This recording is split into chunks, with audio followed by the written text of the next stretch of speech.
Halo teman-teman semuanya. Pada video kali ini saya akan melanjutkan progres Unity saya di hari kedua. Nah, jadi di hari kedua ini progres saya adalah membuat game turn based ya. Saya nggak tahu istilahnya benar apa nggak. Gamenya itu kayak gini konsepnya.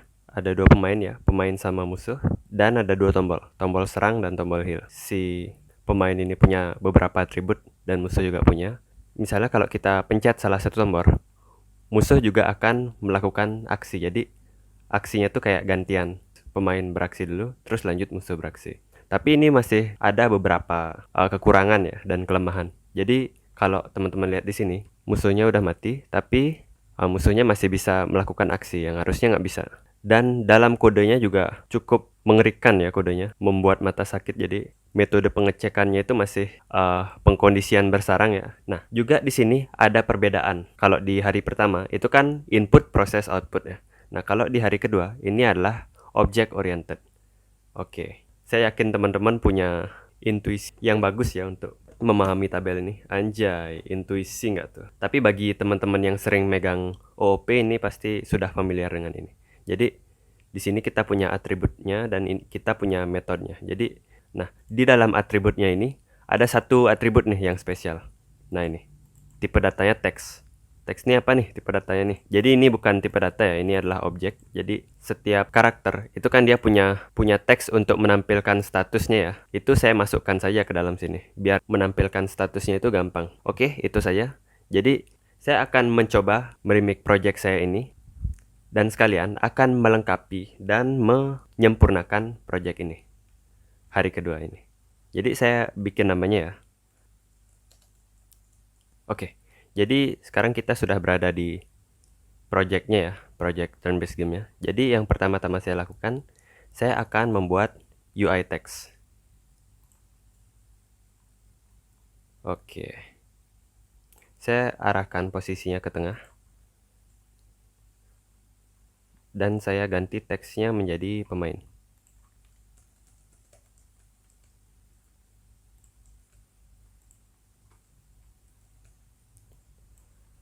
Dan pemain itu punya status. Jadi saya akan buatkan lagi teks untuk pemain start.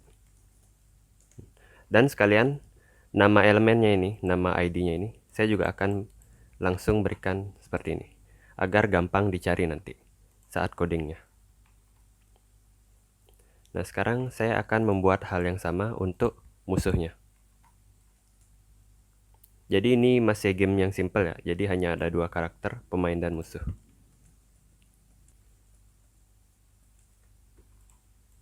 Nah, setelah jadi, saya akan menambahkan dua lagi komponen, yaitu komponen button.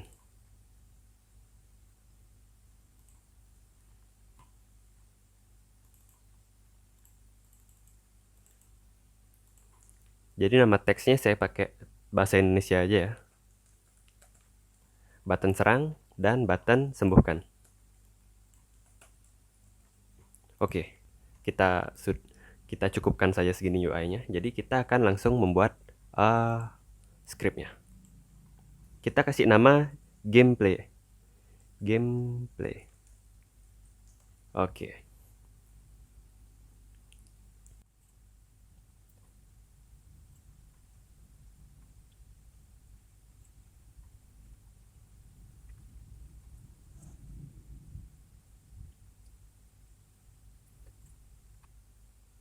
Oke, kita sudah berada di dalam scriptnya.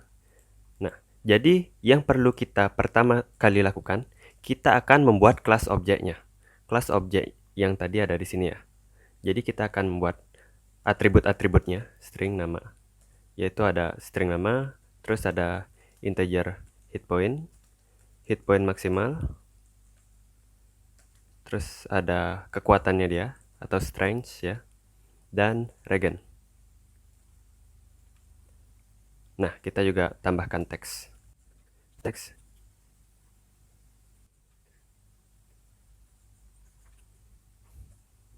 Oke, ini akan error karena kita belum import library-nya. Unity engine.ui. Oke. Nah, setelah kita membuat atributnya, kita perlu membuat oh ya. Waduh. Oke, teman-teman, jadi saya lupa membuat nama kelasnya ya. Public class karakter. Oke. Nah, jadi kita perlu membuat kelasnya dulu, baru kita menambahkan atribut yang tadi. Oke. Sip. Jadi, sekarang yang perlu kita lakukan adalah membuat konstruktor dari kelas ini, kelas karakter ini. Jadi, konstruktor itu apa? Kalau dari katanya ya, konstruktor, konstruk itu artinya membuat. Jadi, saat kita membuat sebuah kelas ini, kita harus memanggil pembuatnya, seperti itu. Oke, semoga analogi saya mudah dipahami. Jadi konstruktor ini isinya apa aja? Konstruktor ini akan berisi semua atributnya.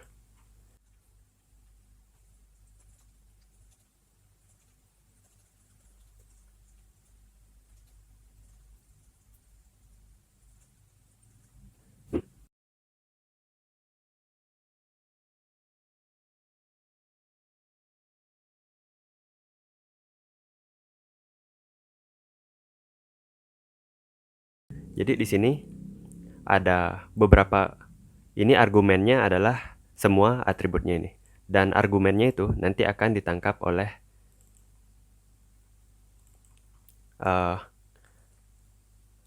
instansinya atau kelas dari turunannya. Oke, konstruktornya sudah jadi seperti ini. Nah, jadi kalau sudah seperti ini, saya akan lebih mudah menjelaskannya. Jadi, kita coba ke start nih. Nah, jadi sebelum mulai, saya pengen membuat dua buah karakter ya. Karakter yang ada adalah, yang pertama adalah pemain, dan yang kedua adalah musuh. Nah, seperti ini. Nah, pertama kan ini kosong ya, pemain sama karakter ini kosong. Nah, jadi gunanya konstruktor itu adalah saat kita deklarasikan, nah seperti ini, dia akan ada seperti ininya ya. Ini namanya konstruktor yang tadi di sini. Jadi ini adalah atribut-atributnya yang perlu kita masukkan. Misalnya namanya, ini namanya pemain. Dan hit point-nya, nyawanya saya kasih 10, HP maksimal 10, strength-nya atau kekuatannya saya kasih 3, regen-nya juga 3. Text display-nya ini di progres hari sebelumnya kita sudah mempelajari bersama gimana caranya membuat teks ini bisa dibaca oleh codingan kita. Nah, ini namanya belum saya rubah nih, pemain stat ini harusnya enemy stat. Oke. Jadi saya akan skip prosesnya. Nah, jadi seperti ini ya. Jadi di dalam game object kita akan mencari elemen canvas yang di dalamnya ada elemen pemain stat. Jadi kalau di sini dia akan membaca canvas dan membaca pemain stat. Jadi ini elemen yang dimaksud. Oke. Dan kita akan membuat juga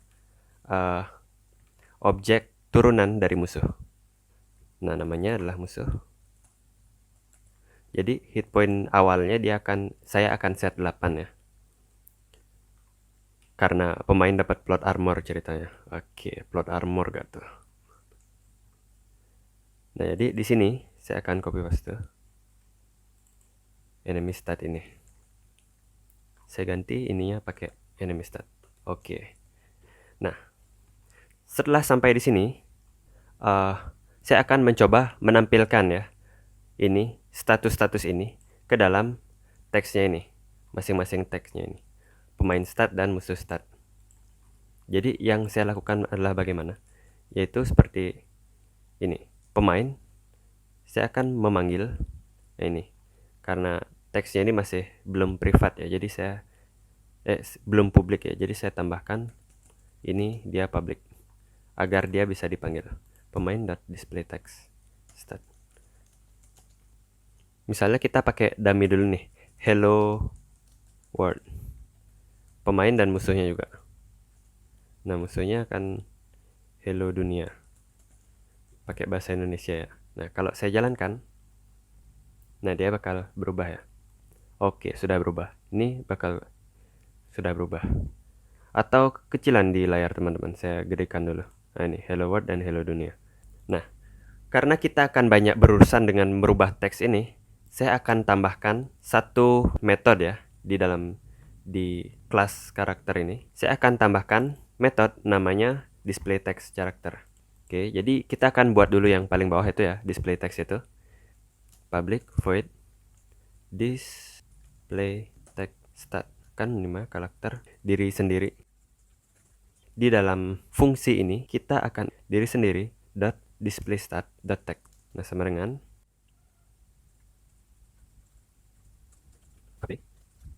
karena kita nanti akan menampilkan hit point, darah, dan yang lainnya, itu akan ditampilkan ke bawah itu, baris baru. Jadi cara membuat baris baru adalah seperti ini. Nah, jadi yang pertama yang kita tampilkan adalah hit point, yang kedua adalah strength atau kekuatan, dan yang ketiga adalah regen. Nah, jadi kita rubah juga yang ini, strength, dan yang ini regen. Oke, jadi di sini kita hanya perlu memanggil fungsinya saja, metodenya saja. Display text stat pemain. Oke, kita lakukan hal yang sama pada musuh. Oke ya, jadi kita sudah membuat fungsi display text. Nah, jadi sekarang kita akan membuat dua fungsinya lagi, sisanya, yaitu serang dan sembuhkan. Nah, jadi kita akan buat ya public void serang, yaitu dia harus ada dua parameter. Saya kasih namanya jadi penyerang, dan yang satunya lagi namanya adalah yang diserang. Oke. Nah, jadi kalau kita menyerang, itu apa yang terjadi? Jadi secara intuisi ya, yang diserang itu hit point-nya berkurang kan? Diserang sama dengan diserang dot hit point dikurangi penyerang strength ya, kekuatan. Strength, kekuatan. Oke. Sampai sini. Setelah diserang, kita tampilkan diserang dot display text stat diserang. Oke, sampai sini. Nah, tapi gimana kalau ya penyerangnya ini hit point-nya 0 atau penyerangnya ini udah mati? Nah, jadi kalau penyerangnya udah mati atau penyerang hit point-nya sama dengan 0, kita akan munculkan sebuah debug ya. Debug.log lu udah mati, jangan nyerang lagi gitu, misalnya gitu. Terus kita return kosong biar misalnya kalau dia beneran udah mati, dia nggak bakal nyalanin kode yang di bawahnya ini. Oke, setelah itu gimana kalau saya punya kasus misalnya yang diserang hit point-nya itu 2, tapi penyerangnya itu strength-nya 3. 2 kurang 3 sama dengan min 1. Masa iya secara logika itu ya, hit point sebuah karakter itu bisa minus ya. Jadi kita akan buat pengamannya. Kalau dia hasilnya sama dengan minus, kita akan set dia sama dengan 0. Jadi kita buat kondisinya. Jadi kondisinya itu adalah jika yang hit point yang diserang dikurangi dengan penyerang string itu lebih kecil daripada 0. Nah, kita akan keluarkan teks musuh mati. Musuh mati, terus kita set diserang.hp sama dengan 0. Oke. Tapi ini kita bakal banyak ya ada kodenya di sini. Nanti saya akan coba mengoptimasinya. Tapi sekarang kita akan beralih ke pengkondisian yang ketiga. Jadi gimana kalau misalnya yang diserang itu udah mati. Jadi misalnya diserang itu hit point-nya sama dengan 0 ya, atau dia udah mati. Jadi kita akan kopikan yang di atasnya ini. Kita akan ubah musuh udah mati, musuh lu udah mati, jangan diserang lagi misalnya gitu. Nah, oke. Jadi kita mendapatkan kode ini ya, dan saya akan mencoba mengoptimasinya, dimana saya akan tambahkan else di sini. Nah, misalnya kalau ini kan kelompok yang bisa diserang ya, artinya ini valid, kalau diserang itu valid. Jadi saya akan memasukkan ini ke dalam sini. Nah, jadi apa yang terjadi di sini adalah kalau dia diserang itu mati, dia akan tampil ini. Dan kalau dia nggak mati, dia akan melakukan perintah ini. Nah, jadi sekarang saya akan menghapuskan 2 ini untuk efisiensi kode ya. Oke, serang udah jadi. Sekarang kita buat fungsi untuk sembuhkan.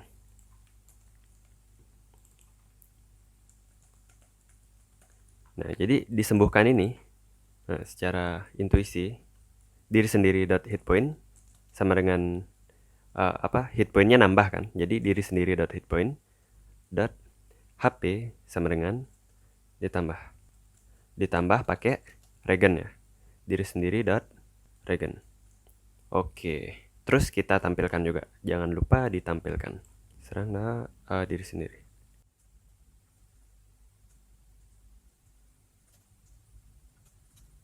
Oke. Nah, ada juga beberapa kasus spesialnya ya, kayak misalnya dia darahnya udah penuh nih, tapi dia nge-heal. Gimana jadinya? Hit pointnya sama dengan diri sendiri HP max. Nah, kalau dia HP-nya sudah maksimal ya, ini sama dengannya 2. Saya giniin. Darah lu udah penuh, misalnya gitu. Terus kita return. Nah, gimana kalau misalnya nih, studi kasus lagi ya, saya punya kasus lagi ya. Misalnya darahnya dia 9 saat ini, dan darah maksimalnya itu 10. Tapi dia punya regen 3. Nah, kalau kita biarkan, dia kan jadi berapa? 12 ya. Sementara darah maksimalnya harus 10. Nah, jadi kita harus punya pengatur juga untuk kasus tersebut. Jadi, misalnya kalau diri sendiri .hp ditambah regen itu lebih besar dari hit point maksimalnya. Nah, itu jadi kita akan buat yang menarik ya di bug lognya. Regennya nggak maksimal. Oke. Dan kita akan set hit pointnya jadi diri sendiri dot HP max, seperti itu. Nah, ini kan seperti yang tadi ya, masih bisa dioptimalkan. Jadi kalau dia valid, dia bisa disembuhkan. Nah, jadi dia akan menjalankan bagiannya. Oke. Yang valid itu ini sama ini, jadi saya akan hapus returnnya ini. Oke, seperti itu. Nah, sekarang kita coba terapkan ya. Tapi kita terapkannya di mana nih? Nah, jadi kita harus punya ini. Kita akan menerapkannya di 2 tombol ini ya. Antara kalau pemain mengklik salah satu tombol dari ini. Ya, serang atau sembuhkan. Jadi kita akan buat fungsinya, yaitu void serang. Sama ya dengan yang ini ya, void serang. Jadi saya akan coba rubah namanya sedikit menjadi void btn klik serang. Nah, seperti itu. Di fungsi ini kita akan isikan pemain dot serang. Yang pertama itu adalah yang menyerang adalah pemain dan yang diserang adalah musuh. Oke. Nah, yang kedua kita akan buat untuk button klik sembuhkan. Nah, di sini yang berbeda adalah ininya aja, sembuhkan. Dan parameternya cuma 1. Oke. Sekarang kita akan menerapkan ya fungsi ini. Jadi kita akan bawa script kita ke event system. Oke. Dan kita cari tombolnya ini, dan kita kasih on click. Kita cari lagi event system kita, dan di event system kita cari gameplay dan nggak ada dia. Saya lupa menambahkan public sepertinya. Saya juga tambahkan pada yang ini. Oke, kita cari lagi. Nah, ada. Button serang sama button sembuhkan. Kita lakukan hal yang sama ya pada button sembuhkan. Oke, sampai di sini scriptnya udah bisa jalan nih. Oke, kalau teman-teman perhatikan, nah ini yang disetting itu cuma hit pointnya aja. Kenapa? Karena kita itu ininya kekecilan, jadi saya akan perbesar. Oke, saya akan maximize saja ya.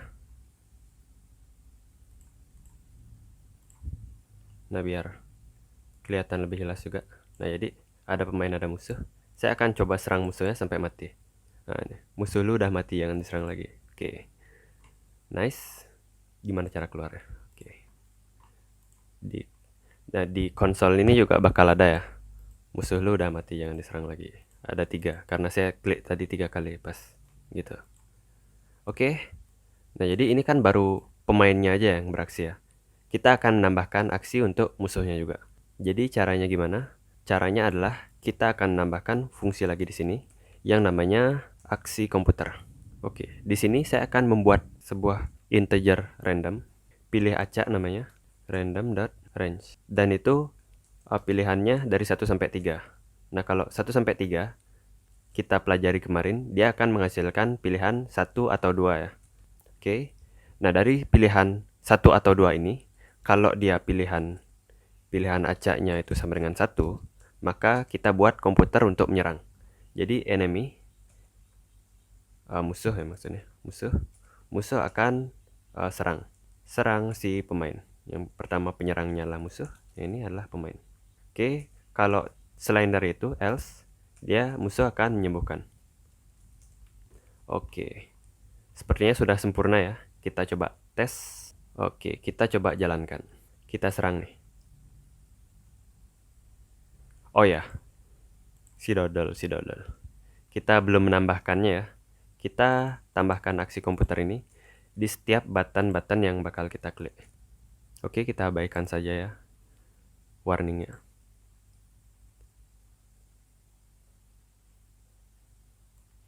Oke. Nah, kita coba serang lagi. Nah, ini ya, kalau ini penyerangan ketiga, darah pemain dan darah musuh itu sama-sama berkurang, jadi 7. Nah, saya akan coba serang sampai mati ya, ini. Oke. Kalau musuh mati ini masih 3 ya darahnya. Jadi ada yang kurang lengkap mungkin. Oh, I see.